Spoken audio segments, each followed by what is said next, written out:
Kia ora koutou, tamariki ma. Welcome to this talk on fractions. We should know that a fraction lets you look at parts of a whole.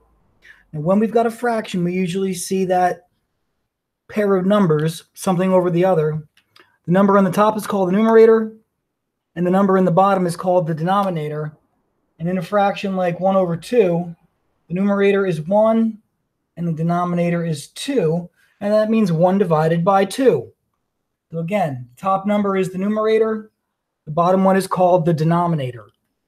And what that top number tells me, like in 1 over 2, the 1 is how many parts you have, and the 2 tells you how many in the whole. Speaking of that whole, one whole thing would look like that. That's one whole. One piece out of 1. Well, if I were to cut that in half, and now there's 2 parts to the whole, well, that whole thing is 2 parts out of 2. Again, the whole thing would be 4 over 4, because any number divided by itself is one whole. Now let's start looking at some fractions. 1/2, 1 over 2. There's the whole thing. If I have just that now, I have 1 part out of 2 in the whole. And that can go on forever and ever. You can keep splitting things up. 1/3, this part that I'm shading in right here, that would be 1 part out of 3, 1/3.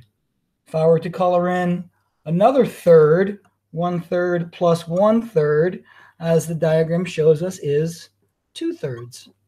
And just one more, we'll look at a quarter. There is 1/4, which is 1 over 4. That will be 1 part there. If I were to add another quarter, 1/4 plus another quarter, well, that would give us 2 quarters. And we can see that 2 quarters is the exact same thing as 1/2. Hope that was a helpful talk on fractions. And as always, thank you for listening. I love it. Come again.